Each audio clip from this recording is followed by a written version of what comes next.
세금 누가 내고 싶겠습니까? 올해도 뭐 이 정도 나오겠지 라고 하시는데 매년 세금은 더 내는 구조로 바뀔 수밖에 없습니다. 똑같이 10년차 직장인이신데 환급액이 100만 원 이상 차이 나는 경우가 상당히 많았어요. 이런 분들은 다 필요 없고요. 하나만 챙겨도 환급액 100% 챙길 수 있는 경우가 아주 많아요. 안녕하세요. 세금을 통해서 세상을 보는 이장원 세무사라고 합니다. 필명은 두꺼비 세무사를 쓰고 있고요. 세금 관련된 고민에 대해서 전부 다 말씀드리고 있습니다.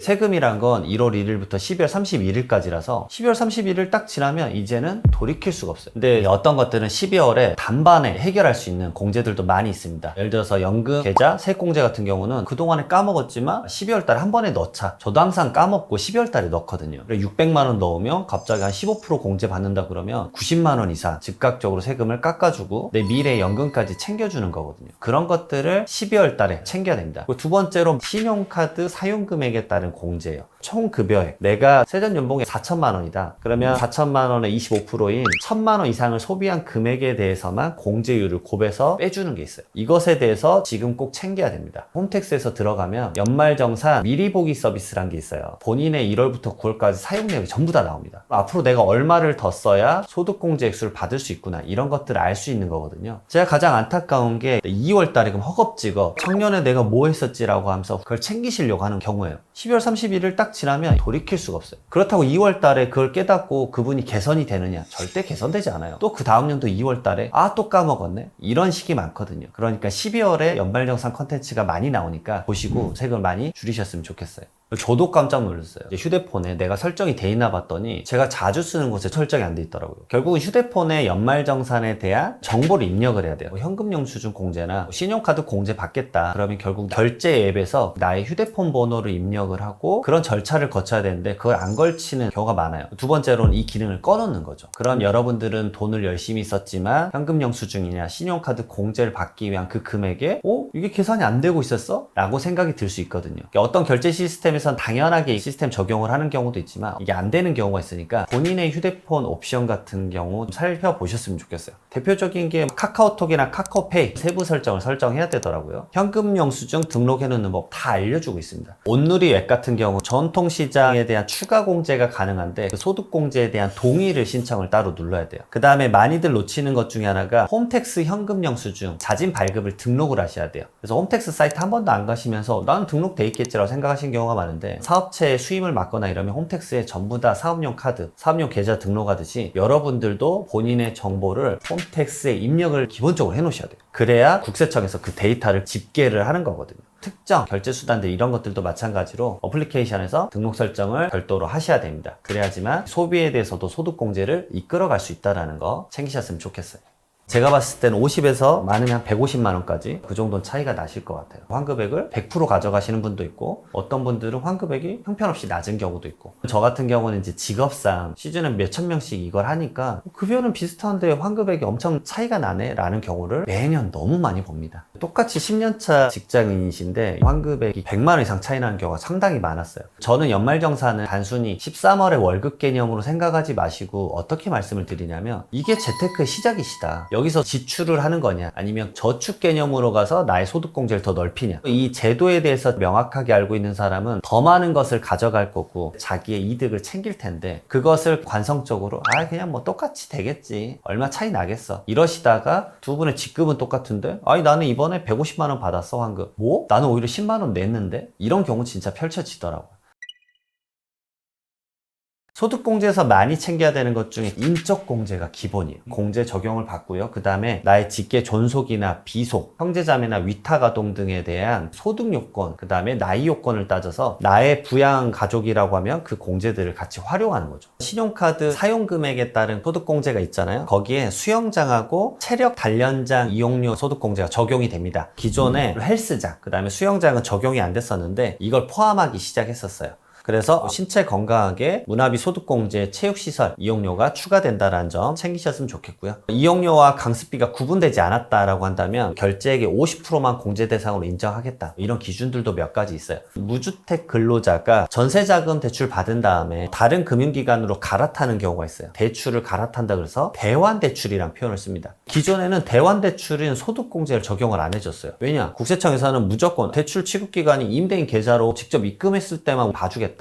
근데 대환대출하는 경우에는 그게 은행으로 찍혀버리기 때문에 이게 안 됐었거든요. 차입자 계좌도 거쳐도 가능하다라고 폭을 넓혀줬고요. 주택 청약 종합저축, 무주택자들이 많이 가입하는 계좌죠. 그 계좌에 소득공제 혜택에 배우자도 넣어줍니다. 무주택 세대주인 근로소득자가 본인 명의의 청약저축 납입액 이외에 배우자도 같이 무주택자일 거잖아요. 그 배우자 명의의 청약저축 납입액도 소득공제 신청할 수 있게 도와줍니다. 25년도도 마찬가지로 세액공제 항목들은 과거랑 유사하게 적용이 되고 있습니다. 그리고 근로자분들 같은 경우는 근로소득 세액공제라고 기본적으로 빼주는 액수가 크게 있어요. 생각보다 세금들이 훅 떨어지거든요. 거기다가 자녀 세액공제가 이번에 강화가 됐어요. 자녀 세액공제를 계속 확대하고 있습니다. 지금 25년도 귀속분 연말정산할 때 적용받으실 건데 공제금액이 첫째가 있다 그러면 원래 15만 원이었는데 이걸 25만 원 올려줘요. 그러니까 말 그대로 자녀가 한 분 있다 그럼 25만 원 즉각적으로 깎아줍니다. 8세 이상부터 20세까지만 적용이 되는 거고요. 둘째가 있다 추가로 20만 원을 더해주는 거였는데 이게 30만 원으로 늘어났어요. 그리고 셋째가 있다 그럼 원래 30만 원이었는데 이걸 40만 원으로 늘려줬습니다. 예를 들어서 내가 자녀가 3명이다 그러면 25만 원, 30만 원, 40만 원 말 그대로 95만 원 공제이기 때문에 100만 원 정도 공제면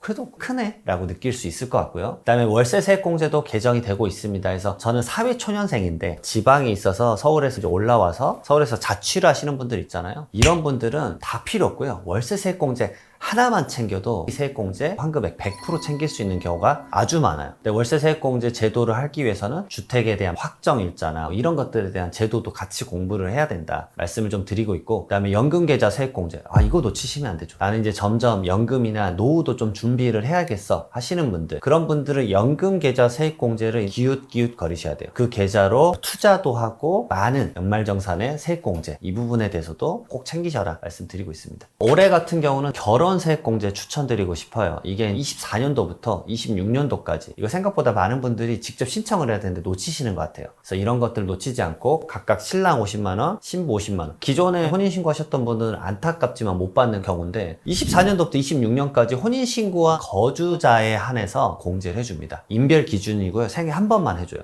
그리고 혹시나 법률혼을 아직 안 했다, 요즘 사실혼만 하고 아직 결혼하지 말자 이런 경우가 많거든요. 그러면 그런 분들은 26년도 끝나기 전에는 그래도 법률혼을 좀 해서 공제액수 각각 50만원씩 가져가는 것도 좀 고민을 해봐라 말씀을 드리고 싶어요. 재혼도 됩니다. 왜냐? 24년에서 26년도에 재혼을 하셨으면 기존에 안 썼을 거잖아요. 24년에 받았는데 이혼하고 26년도에 재혼하고 이러지 마시고 이거 좀 잘 챙기셨으면 좋겠다는 말씀을 드립니다. 그리고 의료비 같은 경우도 많은 분들이 실손보험금 돌려받으시잖아요. 그럼 그거 입력하시면 안 돼요. 그건 말 그대로 본인이 돈을 돌려받았기 때문에 그 금액까지 세액공제 대상이 되진 않는다 말씀을 드리고 있습니다. 이제는 보편적으로 많이들 알게 되신 것 같은데 고향사랑 기부제라는 게 있어요. 고향사랑 기부제는 효자 종목입니다. 이렇게 말씀드릴 수 있어요. 10만원 기부하면 대부분 13만원 가져가는 혜택이 있어요. 내가 살고 있는 지역, 그 지역은 못 해요. 그 지역 이외의 지역은 어느 지역을 기부해도 상관없습니다. 예를 들어서 내가 송파구에 살고 있다고 해볼게요. 부산을 기부할 수도 있고요, 광주를 기부할 수도 있고, 대전, 대구, 울산, 강원도 전부 다 상관없어요. 자기가 살고 있는 시군구 지역을 제외한 지역에 10만원 기부를 하면 10만원만큼 세금을 즉각적으로 빼줍니다.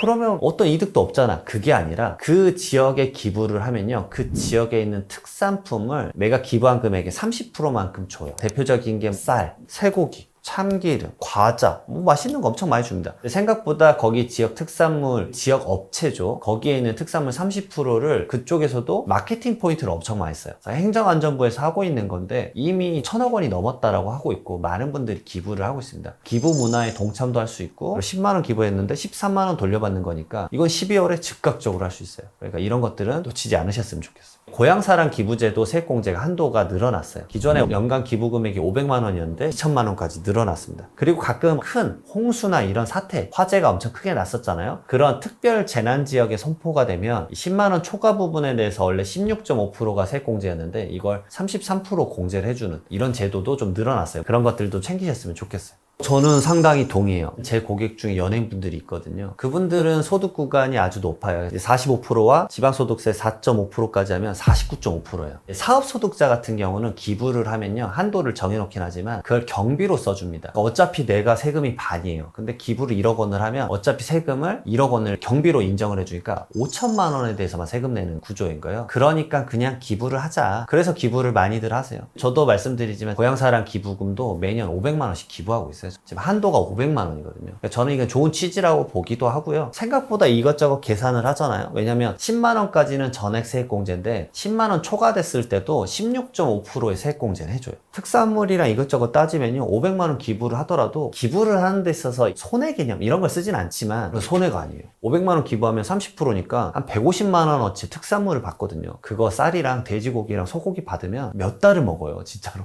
그런 느낌이에요. 저는 좋은 의미라고 생각해요. 왜냐면 이 고향사랑 기부금이 한 지역에 어떤 기부금 단체 주겠다고 설정할 수가 있어요. 저는 장애인 야구단 이런 데에 선택을 해서 줘요. 왜냐면 그 친구들의 꿈을 좀 펼치는 거잖아요. 이런 명목에서는 전 좋다고 보고 있습니다.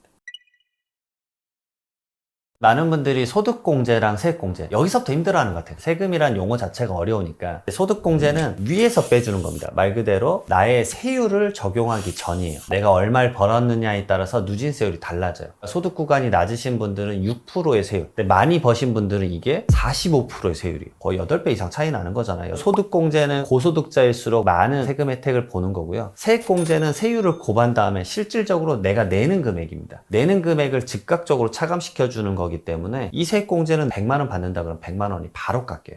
소득공제는 내가 100만 원을 적용을 받더라도 세금이 100만 원 바로 줄어드는 게 아니라 내가 세율이 6%다 그러면 6만 원 줄어드는 거예요. 제가 많이 말씀드린 예시가 신용카드 소득공제예요. 신용카드 소득공제가 총 급여에 대해서 한도를 정해놓는데 250만 원이나 300만 원 정도란 말이에요. 그럼 300만 원이나 난 세금 줄여야 되는 거 아니야? 라고 하지만 이건 소득공제니까 세금이 그만큼 줄어들지 않아요. 내가 세율 구간이 뭐 15%다 그럼 45만 원 줄어드는 거죠. 이런 식의 계산법을 어느 정도 원리를 알고 계셔야지 지금부터 말씀드릴 게 좀 이해가 쉬우실 텐데, 근로소득의 경험이 많으신 분들은 뭐 연말정산 어느 정도 내가 아니까 이 정도 생각을 하시겠지만 사회초년생 분들에게는 이건 첫 지식일 수 있다라고 봐요. 그런 분들에게 제가 많이 강조드리는 건, 예를 들어서 두 가지 공제를 많이 비교를 해서 말씀을 드리는데, 신용카드 소득공제는 우선 본인이 총급여의 25% 이상을 써야 돼요. 그러니까 맨날 나오는 게 신용카드는 15% 공제받고 체크카드는 30% 공제받으니까 그러면 체크카드 쓰면 2배나 환급 늘어나겠다, 이런 이치로 생각을 하시거든요. 연봉 3천만 원 직장인이라고 가정을 해볼게요. 신용카드는 15%고 체크카드는 30%니까 2배나 더 효과가 있을 거다라고 생각을 하시는 분들이 많으니까 연봉 3천만 원이다 그러면 총급여 25%면 750만 원이거든요.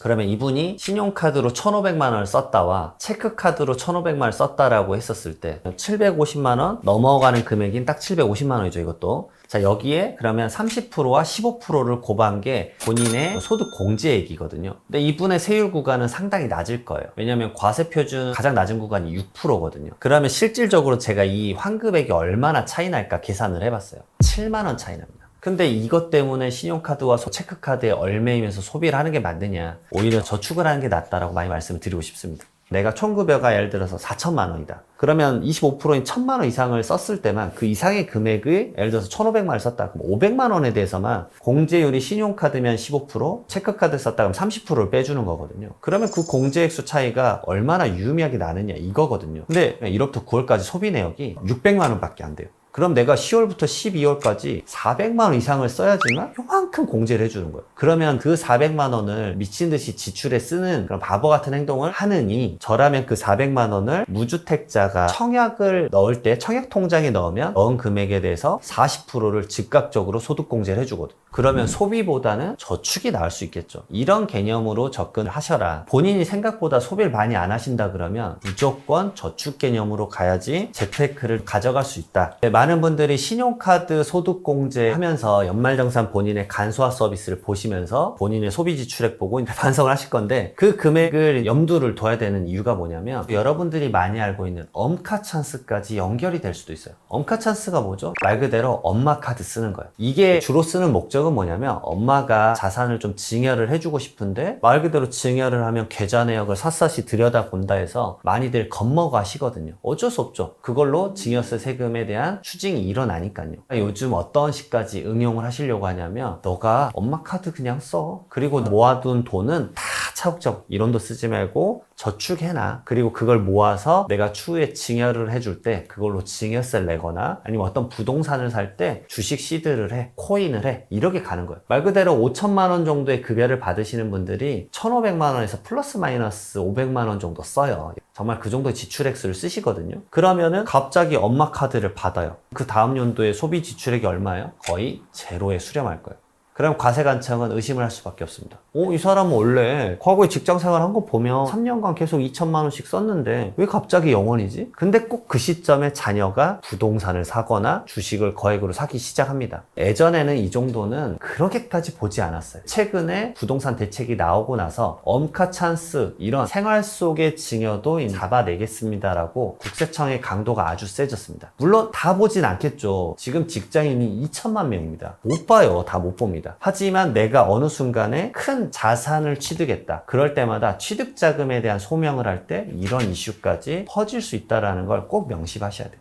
저는 사실 거의 체크카드 써요. 신용카드는 많은 표현 쓰잖아요. 도깨비 방망이다 뭐 이런 얘기들 많이 쓰시는데 자기 지출에 대한 감이 없어요. 지출에 대해서 체크카드처럼 알람이 휴대폰으로 띠링띠링 계속 울리잖아요. 이런 것들을 인지를 해야 지출에 대한 반성을 하게 돼요. 신용카드는 한 달에 한 번 오니까 죄책감을 덜 수 있죠. 한 번만 보고 버려버리면 되니까. 그런 관점에서 저는 체크카드 쓰길 바라는 마음이 좀 큰 편이고, 그 다음에 공제액수도 체크카드 그래도 조금이라도 더 챙긴다 그러면 유리할 테니까 체크카드 쓰라고 말씀드리는 거죠. 내가 1925% 이상을 쓰지 않고 한참 남았다라고 한다면 오히려 신용카드 쓰라고 말씀드릴 때도 있어요. 왜냐면 신용카드는 연에 얼마 정도를 써야지만 포인트를 챙겨간다거나 본인의 카드를 유지할 수 있다거나 이런 시스템이 있거든요. 그러면 굳이 체크카드 써봤자 어차피 공제 안 되니까 신용카드를 써라 라고 말씀을 드릴 때도 많이 있습니다. 결론적으로는 딱 하나예요. 세금 누가 내고 싶겠습니까? 세금을 줄여야 되는 건데, 문제는 대부분의 연말정산 하실 때 공부를 그닥 하진 않으세요. 그리고 직장생활 어느 정도 하신 분들은 루틴하게 하세요. 어차피 황금 나오는 금액 비슷비슷하고 올해도 뭐 이 정도 나오겠지 라고 하시는데, 매년 세금은 더 내는 구조로 바뀔 수밖에 없습니다. 그렇기 때문에 내 연말정산 조금이라도 더 챙기시려면 오늘 영상에서 조금이라도 얻어가는 게 있으실 거예요. 본인의 지출액을 컨트롤 못한다라고 한다면 그거는 자산을 불리는 과정에서 힘들다라고 생각이 돼요. 연말정산을 잘 하시는 분들을 보면요, 다음에 재테크나 자산을 불리는 과정의 접근도 매뉴얼화가 거의 돼 있더라고요. 세금에 대한 이해도 그런 식인 것 같아요. 연말정산을 어느 정도 깨치면 그러면 내가 혹시나 추후에 내가 사업을 한다 이런 개념으로 접근할 때도 그 지식을 그대로 접목을 잘 시키는 편이에요. 그게 다른 재테크 분야로 가더라도 마찬가지더라고요. 너무 업무 때문에 바쁘신 건 이해는 가지만 이런 말도 있잖아요. 그 업무만을 집중하면 너의 미래를 누가 보장해 주느냐, 이런 관점까지 생각을 해봤을 때 연말정산에 대한 조그만 지식은 꼭 배우시고 잘 활용하셨으면 좋겠다 생각이 듭니다.